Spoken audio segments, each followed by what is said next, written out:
Welcome, everyone, and thank you for being here tonight.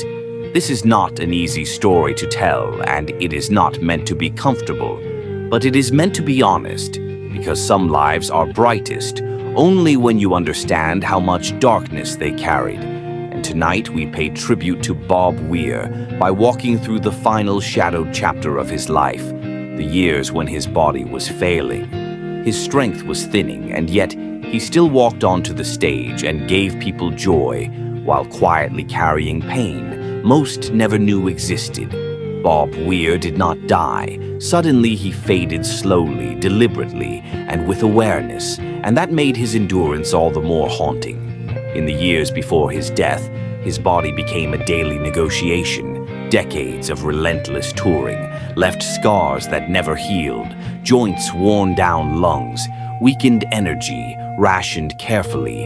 Illness crept in, quietly, cancer treatments, exhaustion complications that made simple movement an effort. And yet Bob never announced his suffering. He did not want the audience to grieve him while he was still alive. He believed that once pity enters the room, the music loses its power. So he chose silence, not because he wasn't hurting, but because he refused to let pain define the exchange between him and the crowd. Those closest to him saw the truth, the longer recovery times, the careful scheduling, the moments backstage where he sat alone, conserving breath, conserving strength, preparing himself like a soldier before battle. Every performance demanded more than the last, and he knew it. But still, he went out because stopping would have meant facing the fear that without the music there was nothing holding the pieces together.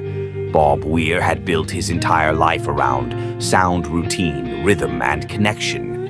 And as his health declined, that structure became his lifeline. The stage was the only place where pain transformed into purpose, where weakness became focus, where suffering could be shared without explanation. He once suggested that music reorganized time, and near the end it reorganized his pain. Nights blurred together, but each show became a marker proof that he was still here, still capable of giving something meaningful, even when his body resisted him. Audiences noticed changes, the slower steps, the deeper breaths between songs, the way his eyes closed longer than before, not for drama but for grounding.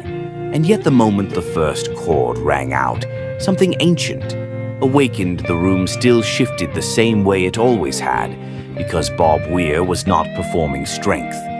He was offering presence.